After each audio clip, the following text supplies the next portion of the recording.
Hey, welcome back to another ClubCast brought to you by Campus Life. At this moment, Tuscaloosa and the surrounding areas are shut down by city order. And in case you're in the future watching this, we'd be remiss if we didn't put this video in a bit of context. Today is the first week of April 2020, and nearly the entire country is in some kind of major restrictions, along with the majority of the world's population. With all the disruptions of normal life and everybody's social distancing, for many right now, it feels like every day is a slow motion repeat, and anywhere you go is like walking into an awkward middle school dance. Hey Jimmy, why don't you ask Courtney to dance? No, she has cooties. It really is odd to go to the store and see everybody keeping so much distance. I mean, I haven't had this many people stay away from me since that summer I forgot to buy deodorant for a week. Life feels like a weird sequel to the movie Castaway, but instead of talking to a volleyball, I'm talking to the TV on my fourth rerun of The Office just to pretend I have people over. A lot of people out there are grappling with the reality of life in quarantine. Single people are dealing with the hard reality of isolation and curfews. And some unmarried couples are dealing with the new normal of long-distance relationship all the way from across town. Meanwhile, married couples and couples with kids are wishing they were long distance as they enter into week 2 or 3 of being stuck inside. Hey underclassmen, here's some hope and despair. When next year starts, finding a new girlfriend or boyfriend will be like shooting fish in a barrel. People will be so starved for relationships that 5s will be with 9s, 8s will be with 3s. You think the world is weird now. Just wait till a few years from now when the head cheerleader and the second baritone sax are celebrating their 4th wedding anniversary with the announcement of their 3rd child on the way. Those beautiful, intelligent, unathletic babies will have the answer to all the world's problems. In related news, many weddings have been affected by the virus due to the ban on crowds. Some have been forced to live stream their ceremony rather than hold the event as planned. While this has led to additional stress for brides who have spent months and thousands of dollars planning their big day only to have things canceled or changed at the last minute, it's made things way easier for those of us who RSVP'd maybe because we didn't want to say no. Even better, I've gotten to attend 2 live stream weddings and, for that matter, 4 staff meetings this week without having to leave the couch or put on pants. Personal dream come true. This brings us to a related topic. We talk a lot about all the harm and dangers of this virus. But there's one group of people who's been positively impacted by this global pandemic ravaging our nation. And that's people who like to flake out on plans. That's right, for this special group of people who likes to make plans only to back out at the last second or just not show up, this virus has provided the perfect excuse to say yes to everything and then do nothing. The number of people in the last 2 weeks who I've said, we should definitely hang out sometime, but may not see for several months is staggering. It's like if you were playing Monopoly and every time you pass go, you also get a get out of jail free card. You get the benefit of saying something positive, we should hang out, and the freedom of knowing you don't have to add it to your schedule because the government literally told you not to. Everyone loves canceling plans, but nobody wants to be that flaky friend. And this is your chance to have an unlimited supply of canceled plans with 0 consequences. Go crazy. That said, a lot of us are bummed out that we have to go so long without seeing friends and people we care about in person. Isolation can be hard on the psyche.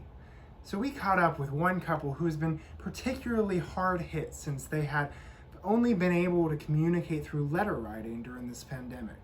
Let's check it out. Dearest Hope, though isolation drags on, what keeps me going is the thought that I can continue to communicate with you, and thereby find some little comfort to see me through another day.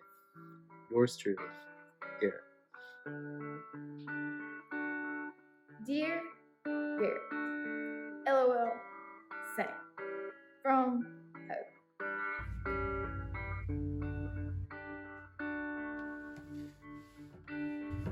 My lovely Hope, it has been weeks since I've seen another human face or had any kind of meaningful interaction with someone who is not working the window of a drive-thru.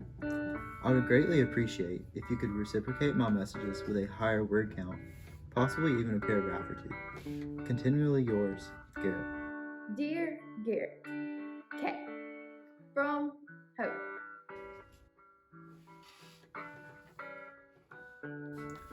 My sweet Hope, have I done something to offend you that you will not respond with even a sentence? If so, I do apologize and ask that you will speak to me as we once spoke when we could be together in person. With the greatest respect, Garrett.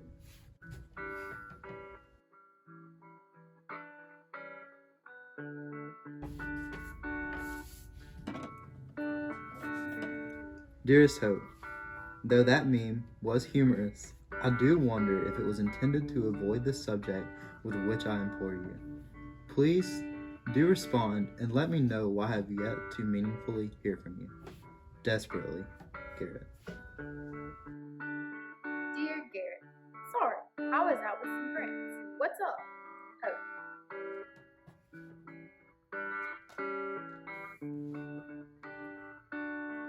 Out with some friends? I do hope it was not many people, as we are being asked to socially distance during these urgent times. I do hope you are not exposed to the virus. Concerned, Garrett. Garrett, it was a dope concert at a venue downtown.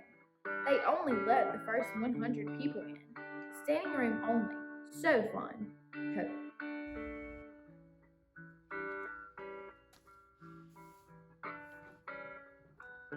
Hope. Oh no, that is the exact opposite of what is recommended. All businesses other than those deemed essential have been closed to limit the transmission of the virus. Tell me, do you feel okay? Your concerned friend, Garrett. Garrett. I feel fine. Only this annoying dry cough, but I've had that for like a week. So, NBD. Hope. No!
I saw the coolest story on the Alabama news this week. A 4-year-old girl who'd been missing for over 48 hours in the woods was found. Vadi, the 4-year-old girl, and her dog go on a walk with her nanny. And she and her dog ran up ahead on the hill, and by the time that the nanny gets to the top of the hill to catch up, Vadi and Lucy, the dog, are completely missing. So Vadi's from Lee County, near Auburn, and her community and her parents, with every hour that passes, are growing more and more concerned because the woods that are near her house are really known for lots of snakes and creeks, which sound kind of fun, but the middle of the night, not a playground for a little kid, right? So people from the community start to volunteer to form a search party, and they are looking everywhere for Vadi. And one group on the third day in the afternoon is walking through the woods, and they start following the sound of a dog barking. And as they get closer, they find Vadi waking up from a nap in the middle of the woods. And here's the crazy thing. Vadi's like pretty much okay. She's not in shock. She's not hurt. She's instantly animated. She's asking lots of curious questions. She can't wait to tell her mom about her adventures with Lucy. Y'all, 3 days, 2 nights, alone in the woods. I'm an adult. I have to have a nightlight in my apartment on at all times. How in the world did Vadi survive that? And I think I needed that story this week, right? There's a lot going on that's not good. And to hear a feel-good story of somebody being found who was lost, I just needed it this week. I've been trying to imagine what it's like to be 4 years old, lost in the woods in the middle of the night. It's dark, it's scary. You have no idea what's creeping around you. You have no idea if anybody's gonna find you, how you're gonna get out of this. And that feeling, I think we all get more than ever now. Things feel dark, they feel unknown. We don't know how we're gonna get out of this, right? And I think the more we find ourselves there, the easier it is to get depressed. Okay, what do I mean by depressed? I think we use that word a lot. I'm not talking about just sadness or fear. Sadness and fear are actually good things. They're good emotions. They're tools in your tool belt that you're given to cope with hard things that happen in life. Depression is more like the hard thing happens and you go, I can't cope. I can't deal with this. This is too big. This is too scary. There's too much unknown. And if I start feeling this, I feel like it's all I'm gonna feel and I'm never gonna stop feeling it, and it's too overwhelming. And so something in you wants to protect, and it just shuts off all your feelings. You don't feel that, but you also start to not feel anything else. I've felt that way before. And there's a guy in the Bible named King David. He was once a king of Israel, who also is known for writing these songs and poems that are called Psalms in the Bible. And I think David had a really good finger on the pulse of his emotions and what was going on in his life. And I think he understood the dark unknown. So we're gonna look at Psalm 23. And a lot of you are probably familiar with this, even if you haven't been around the Bible or church a lot. It's read at a lot of funerals. I've heard teams recite it together kind of as a prayer before a competition. Now, before I read this to you, let me tell you a little bit more about King David. Before he was a king, his childhood job was being a shepherd, so he cared for sheep, right? And what David is gonna do in this poem that I'm gonna read to you is he compares his life and his walk of faith with God to the journey of a sheep and a shepherd. Okay, this is Psalm 23. The Lord is my shepherd. I have all that I need. He lets me rest in green meadows. He leads me beside peaceful streams. He renews my strength. He guides me along right paths, bringing honor to his name. Even when I walk through the dark valley of death, I will not be afraid, for you are close beside me. Your rod and your staff protect and comfort me. You prepare a feast for me in the presence of my enemies. You honor me by anointing my head with oil. Surely goodness and your unfailing love will pursue me all the days of my life, and I will live in the house of the Lord forever. Growing up, I had a kid's book that had this poem in it, and I thought the point of the poem was, life is like a nature walk with Jesus. I'm a sheep, I'm a little lamb, Jesus is a shepherd. We're frolicking through a field of wildflowers. We stop and take a nap in the grass by a babbling brook. Maybe Jesus holds out his finger and a bird lands on it like a Disney princess. As an adult reading it, I don't think that that's what David was looking to communicate it, because right in the middle of this story of his life, he says, I walk through a dark valley of death. So think about that. David says, I'm a sheep, and there are times where I feel like I'm walking through a valley that is so dark, it feels like death. For all I know, there could be predators around me on every side. I have no idea when this walk is going to be done. I don't know where I am. And I think to a degree, all of us get that feeling. Because there are places in life that are dark and uncertain, right? Times that feel like death. I mean, open the first 7 headlines on your favorite news website. Things are dark. Think about that feeling of being surrounded by nothing but uncertainty. Am I gonna get this virus thing? Is somebody I love gonna get it and die? Is my dad gonna be able to keep his job? Am I even gonna be able to walk and get a diploma at graduation? And it's not just dark, it feels like death. And maybe this is death like I'm afraid of getting sick and dying, or somebody I know getting sick and dying. But maybe it's different than that. Maybe it's the death of a relationship, the death of a friendship. Maybe your valley is the death of the expectations that others have of you, that you start to realize you are never gonna live up to everything that your parents and your friends hope that you will be. Maybe it's the death of a dream. Did you get into the school you wanted to? Are the plans that you have had for your life going the way that you had hoped they would? David's really onto something, I think. Because when it comes to valleys, it seems like we're all in one, we're walking into one, or maybe we're walking out of one. But I don't know if anybody lies outside of those 3 things. I get it. There's a 3-year span around the time that I was in college where I lost 2 of my best friends to pretty big tragedies. I had to move 2 days before I started my junior year of high school to a new town, and it felt like my life was over. I met a man that I thought I was going to spend the rest of my life with, and he broke my heart. Let me describe to you how that felt for me. There's a story in the Bible where Jesus' friend Luke talks about a time that Jesus and his friends are on this boat out in the sea, and this huge storm hits. And Jesus' friends are up on the deck, and the storm gets so bad that they look around. Where's Jesus? Jesus is asleep below deck taking a nap. And they run down, they wake him up, and they say, hey, do you even care that we're about to die? I feel like that sometimes. Like, hey God, I don't even know if you're real, but if you are real, do you even care? Because this is killing me. That feeling, that's the valley. That's the darkness. And it is okay to call that valley dark. But please don't stay there. I think that these stories offer us a little bit of light. Here's what's really interesting to me about that poem that we read by David. He divides that poem about life into 2 kind of time settings. There's before the valley and there's after the valley. And before the valley, he's the sheep and he's talking about the shepherd. And he said, he lets me rest in this green grass. He guides me beside these peaceful streams. He guides me in the right paths. He brings honor to his name. And then he says, I walk through this dark valley of death. And I don't fear because you are with me. Your rod and your staff, they comfort me. You are going to anoint my head with oil.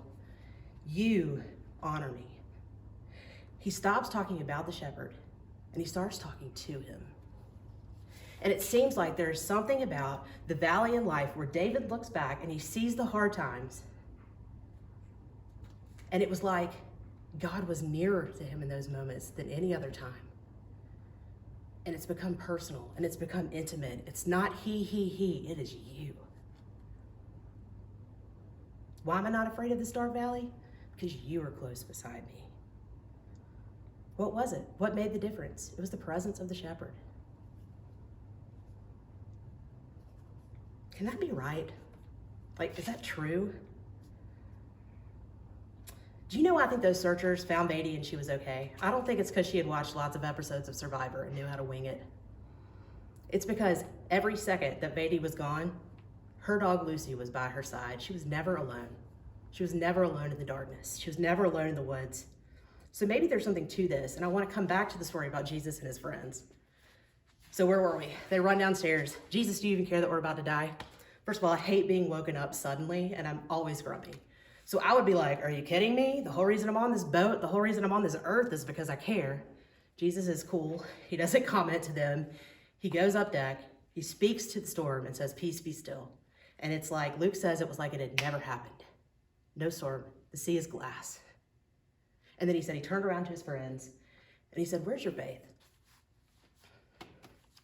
I don't think Jesus was being sarcastic right there. I don't think that he didn't believe that his friends had faith. He knew his friends had faith. Everybody has faith in something. I wonder how long it took them to go down and wake Jesus up, because the storm had gotten really bad. And a lot of these guys on the boat were fishermen in their life before they met Jesus. And so they were probably like, I've been on plenty of boats and plenty of storms. This will totally blow over. Or, even if it doesn't, I'm a good swimmer. Like, I can get out of this. But eventually it got so bad that whatever they thought was going to help them through it was not enough. And they were like, what are we going to do? Jesus is in the boat. I think just like them, we all have faith in something. And I don't know what it is for you. Maybe think of it like this. When the worst of the worst hits, what's the thing that you know is going to get you through? Maybe it's that you're really smart. Maybe it's that your family is really close-knit and there for each other. Maybe it's your best friend. But here's the fact of the matter. When the worst of the worst hits, there are some storms, there are some valleys that are so bad that those things are not going to get you through it. So you have faith, but what is it in? And will it be enough to save you? So here's what I'm not saying. I'm not telling you that if God is your shepherd, you're never going to walk through a valley. Or if you know Jesus, you're never going to face a storm. The point of the story is not that. The point of the story is that when the storms come, Jesus is in the boat with you. That when you walk through the valley, the one that is leading you is a good shepherd. So what if these valleys aren't pointless? What if they are a wake-up call for you to realize that maybe everything you thought would get you through, that you could fight your way through this, is not going to be enough? And what if it's an invitation for you to place your faith in Jesus, who's the only person that will never fail you, will never let you down, will never leave you?